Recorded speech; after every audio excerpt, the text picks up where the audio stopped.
So hello guys, welcome back. इस video में हम अपनी तीनों एक्सरसाइज को सॉल्व करेंगे जो कि थी बेस्ड ऑन इफ कंडीशंस। सबसे पहले मैं अपना जेशेल लॉन्च कर लेता हूँ। सो हम सबसे पहली एक्सरसाइज को सॉल्व करेंगे कि हमको 4 वेरिएबल्स लेने हैं। सो 4 वेरिएबल्स लेने हैं तो मैं क्या करूँगा, 4 वेरिएबल्स डिक्लेयर कर दूंगा। इंट ए, अब आप चाहे तो int A B C D एक साथ भी कर सकते हैं या आप चाहे तो अलग अलग 4 लाइन्स में भी कर सकते हैं। ठीक है, सो मैं क्या करने वाला हूँ, चारों को अलग अलग वेरिएबल को डिक्लेयर करूंगा, उनकी वैल्यूज भी असाइन कर दूंगा। तो बेसिकली मैं क्या करता हूँ, इनकी वैल्यूज दे देता हूँ 2 3 4 5। ठीक है, 2 इंट बी की मैं दे देता हूँ 3, इंट सी की मैं दे देता हूँ 4 और इंट डी की मैं दे देता हूँ 5। अब हमने क्या करा, 4 वेरिएबल्स डिक्लेयर कर दिए जिनकी हमने वैल्यूज भी ले ली है 2 3 4 5। अब हमको क्या करनी है, इफ स्टेटमेंट क्रिएट करनी है जिसके अंदर हमको चेक करना है कि a plus B is greater than C plus D है या नहीं है। सो मैं लेता हूँ इफ कंडीशन, मैं इसके अंदर लिखता हूँ a plus B. So if condition a plus B is greater than C plus D, right. So अब इसके लिए क्या होता है, मैं एक्चुअली इसमें ब्रैकेट्स लगा देता हूँ ताकि ये कंडीशंस को अच्छे से चेक करे, क्योंकि बहुत सारे ऑपरेटर्स हैं तो हो सकता है ये कंफ्यूज हो और किसी और ऑपरेटर को किसी के साथ कैलकुलेट कर ले। अगर हम ब्रैकेट लगा देंगे तो इसको अच्छे से पता चल जाएगा कि इसको पहले a प्लस बी कैलकुलेट करना है और ए प्लस बी और सी प्लस बी डी को साथ में कैलकुलेट करना है और उनकी वैल्यूज को कंपेयर करवाना है। सो ब्रैकेट लगाने से ये फायदा है। अब नेक्स्ट में क्या करूँगा, अगर ये है तो हमको एक सिंपल लाइन प्रिंट करवानी है, system dot out dot println. So मैं ये लाइन क्या प्रिंट करवाऊंगा, a plus B is greater than b plus D. Simple ये स्टेटमेंट हमको प्रिंट करवा देंगे अगर होता है तो। सो अभी आप देख सकते हैं कि अभी जो हमने कंडीशन लिखी है उसके अकॉर्डिंग हमारी ये वैल्यू फॉल्स होगी, क्योंकि हमारा a प्लस बी होगा 5 और c प्लस डी होगा 9। सो 5 इज नॉट ग्रेटर देन 9। सो हमको कुछ भी आउटपुट नहीं मिलेगा क्योंकि हम एल्स कंडीशन नहीं लिख रहे हैं अभी, क्योंकि यहाँ पे हमको एल्स कंडीशन नहीं लिखना है इसलिए। सो अभी हम क्या करते हैं, जैसे ही उसको एग्जीक्यूट करेंगे तो हमको कुछ आउटपुट नहीं मिलेगा। ठीक है, अब मैं क्या करता हूँ, कोई एक वैल्यू को चेंज करता हूँ जिससे कि हमको अपने आंसर में ये आउटपुट मिले। तो मैं क्या करता हूँ, ए की वैल्यू को थोड़ा ज़्यादा डिक्लेयर कर देता हूँ।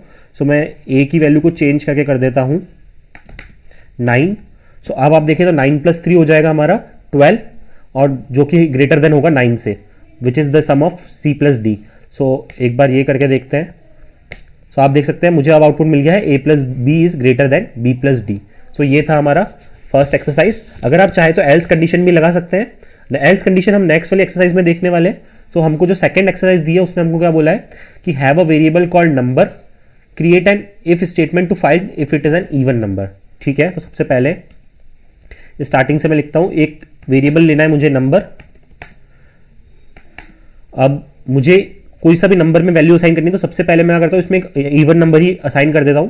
अब मैं इसमें एक इफ कंडीशन क्रिएट करता हूं, तो नंबर, अब हमको चेक करना है कि नंबर इवन है या नहीं, तो उसके लिए हम क्या करते हैं, हमेशा मॉड्यूलस ऑपरेटर का यूज करते हैं। सो यहाँ पे मॉड लगा दिया मैंने। So number mod 2 is equals to 0। अगर ये कंडीशन है, इसका मतलब क्या है कि हम किसी भी नंबर को अगर 2 से डिवाइड करेंगे और हमको 0 मिलता है तो वो नंबर हमारा इवन नंबर होता है। सो इसके अंदर मैं कंडीशन लिख लेता हूँ, system dot out dot println the number is an even number. ठीक है, इतना लिख दिया मैंने। अब इसके बाद अगर हमारा ये केस नहीं है तो हम क्या करते हैं, साथ ही साथ एक एल्स कंडीशन भी लगा देते हैं। तो अगर इवन नहीं होगा तो हमारे पास एक ही ऑप्शन बचता है कि हमारा नंबर क्या होगा, ऑड होगा। तो उसके लिए मैं स्टेटमेंट में क्या लिख देता हूं, the number is an odd number, the number is N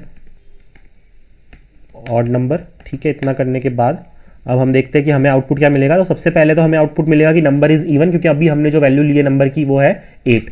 तो यहाँ पे देख सकते हैं आप, हमको आ गया है output the number is an even number. अब मैं क्या करता हूँ, अपनी नंबर की वैल्यू चेंज कर देता हूँ, कोई ऑड नंबर ले लेता हूँ जैसे कि 1। ठीक है, तो अब हमें आउटपुट क्या मिलेगा, the number is an odd number. So आप देख सकते हैं। अगर आपको कुछ भी डाउट्स हैं तो आप कॉमेंट सेक्शन में ज़रूर पूछ सकते हैं। अब हम थर्ड एक्सरसाइज को सॉल्व करते हैं। ठीक है, थर्ड एक्सरसाइज सॉल्व करने से पहले मैं कंट्रोल एल करके स्क्रीन वापस स्टार्टिंग से स्टार्ट कर देता हूँ। तो सबसे पहले हमको क्या करना है, 3 एंगल नाम के वेरिएबल्स डिक्लेयर करने हैं जिनका नाम होगा एंगल 1, एंगल 2 एंड एंगल 3। सो मैं इंट एंगल 1 लेता हूँ इसकी वैल्यू में। तो स्टार्टिंग में मैं कुछ ऐसा कंडीशन क्रिएट करता हूँ कि हमको आंसर 2 मिले, मतलब कि हमारे जो एंगल्स का सम हो वो 180 हो। सो उसके लिए मैं क्या करता हूँ, तीनों को 60-60 ले लेता हूँ।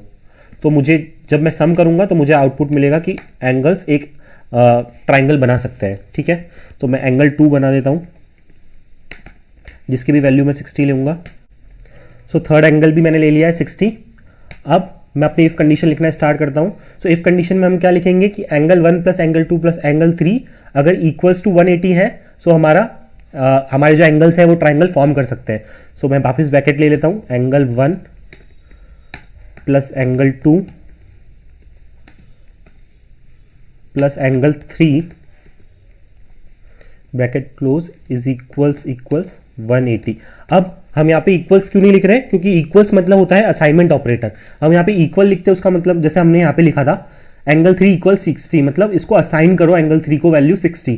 अब हमको यहाँ पे क्या करना है, कंपेयर करनी है कि इन तीनों की जो सम है उसकी जो वैल्यू है क्या वो इसके इक्वल है। तो हमको इन दोनों वैल्यूज को कंपेयर करना है, इसलिए हमने यहाँ पे इक्वालिटी ऑपरेटर का यूज करा है। तो इक्वालिटी ऑपरेटर को हम हमेशा डबल इक्वल से शो करते हैं। तो अब मैंने ये लिख दी अपनी कंडीशन। अब मैं क्या करूँगा, यहाँ पे आउटपुट लिखने दूंगा पहले तो system dot out dot println the angles form a triangle. ठीक है, ये सिंपल हमने बेसिक स्टेटमेंट दे दिया है। अब ऐसे ही मैं क्या करूँगा, अपनी एल्स कंडीशन लिख दूंगा साथ ही साथ। सो हमने जो अभी कंडीशन ली है उसके अकॉर्डिंग हमको मिलना चाहिए कि the angle forms a triangle. So system dot out dot println the angles does not forms a triangle. So ये बेसिक हमारी कंडीशन हो गई, जिसमें अगर हमारा एंगल का सम नहीं आता है 180 तो हमको ये आउटपुट देना चाहिए कि the angles does not form a triangle. तो अब हम देखते हैं, जैसे मैं एंटर करता हूँ तो हमको क्या आउटपुट मिलता है। ओके, सो ये बोल रहा है कि आपने एक्सपेक्टेड अ सेमीकॉलन। ठीक है, मैंने सेमीकॉलन नहीं लगाया है तो मैं लगा देता हूँ यहाँ पे। अब मैं एंटर करता हूँ तो मुझे आउटपुट आ गया the angles forms a triangle, क्योंकि हमने वैल्यू 60-60-60 ली थी और जैसे ही इन्होंने तीनों एंगल्स को सम करा तो हमको यहाँ पे इसने चेक करा होगा 180 इक्वल्स 180।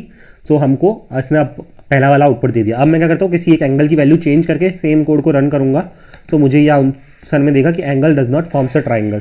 सो मैंने सेकंड एंगल 2 की वैल्यू कर दी है 70। तो अब हमारा जो सम होगा वो आएगा ग्रेटर देन 180, राइट। सो अब आप देख सकते हैं यहाँ पे कंडीशन चेक होगी। अब जैसे ही एंटर करूंगा तो मुझे क्या आउटपुट मिलेगा, the angle does not forms a triangle, right. आप देख सकते हैं यहाँ पे मुझे मिल गया। सो इसका मतलब क्या है, जब इसने कैलकुलेट करा तो ये वैल्यू ग्रेटर हुई होगी, तो इसलिए यहाँ पे जो इक्वल नहीं हुआ तो इसने ये फर्स्ट इफ कंडीशन में नहीं जाके सेकेंड एल्स कंडीशन में गया और जहाँ पे लाइन प्रिंट करनी थी the angles does not form a triangle. So I hope आपको एक्सरसाइज अच्छी लगी होगी और आपने इससे काफ़ी कुछ सीखा होगा। मिलते हैं नेक्स्ट वीडियो में।